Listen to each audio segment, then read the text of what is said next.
চিত্রনায়ক সোহেল চৌধুরী হত্যায় মূল পরিকল্পনাকারী আজিজ মোহাম্মদ ভাই সহ ৩ জনকে যাবজ্জীবন কারাদণ্ড দিয়েছে আদালত। খালাস পেয়েছেন ৪ ভাড়াটিয়া কিলার, শীর্ষ সন্ত্রাসী ইমন সহ ৬ আসামি। ঘটনার ২৫ বছর পর দেয়া রায়ে আদালত জানায় সাক্ষীরা সাক্ষ্য দিয়েছেন গা বাঁচিয়ে। গায়েব করা হয়েছে মামলা সিডি। রায়ে অসন্তোষ জানিয়ে উচ্চ আদালতে যাওয়ার কথা জানিয়েছে রাষ্ট্রপক্ষ। ব্যবসায়ী আজিজ মোহাম্মদ ভাইয়ের সাথে দ্বন্দ্বের জেরে সন্ত্রাসীদের গুলিতে খুন হন ৯০ দশকের জনপ্রিয় নায়ক সোহেল চৌধুরী। বৃহস্পতিবার দুপুরে চাঞ্চল্যকর এ হত্যা মামলার ২ যুগ পর রায় দিলেন আদালত। রায়ে ব্যবসায়ী আজিজ মোহাম্মদ ভাইসহ ৩ আসামিকে যাবজ্জীবন কারাদণ্ড দেন আদালত। তবে সাজা পাননি সোহেল চৌধুরীকে গুলি করা শীর্ষ সন্ত্রাসী ইমন ও মামুন সহ ৬ জন। আজকে আমরা এই জন্যই খুশি যে আমার আসামিকে খালাস দেওয়া হয়েছে। আসামির পক্ষ থেকে প্রমাণ করতে পেরেছি যে আসামি ইমন, সান্দুলের ইমন ঘটনার সময় উপস্থিত ছিল না এবং তাকে যেসব কথা বলা হচ্ছে তার কোনোভাবেই সে এই মামলা জড়িত নয়।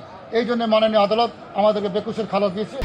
১, ২, ৩ ঢাকায় জমি জিতে নিন ১০০% ক্যাশব্যাক সহ ২০ কোটি টাকার পুরস্কার। এই সাক্ষী যারা দিয়েছে তারা গা বাঁচিয়ে সাক্ষী দিয়েছে এবং তাদের চেষ্টা করা হয়েছে যে আসামিদেরকে এই মামলা থেকে কিভাবে খালাস করানো যায়। অব্যাহত এই ধরনের একটা অপচেষ্টা ছিল। প্রত্যাশিত যে রায় সেটা আমরা পেয়েছি। এই রায়ের বিরুদ্ধে উচ্চ আদালতে যাওয়ার কথা বলেন রাষ্ট্র আসামি পক্ষের আইনজীবীরা।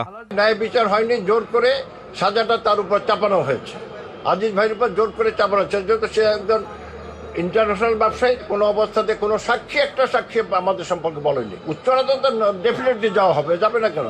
যে আসামি যাদেরকে খালাস দেওয়া হলো পূর্ণাঙ্গ রায়টা পেলে আমরা দেখবো যে যদি এটা আপিল করা যায় সেটা আমরা। ১৯৯৮ সালের ১৭ ডিসেম্বর রাজধানীর বনানীর ট্রাপস ক্লাবে সন্ত্রাসীদের গুলিতে খুন হন চলচ্চিত্র নায়ক সোহেল চৌধুরী। ওই ঘটনায় সোহেল চৌধুরীর ভাই তৌহিদুল ইসলাম চৌধুরী বাদী হয়ে গুলশান থানায় মামলা করেন। Mohammad Hussain, DBC news, Dhaka.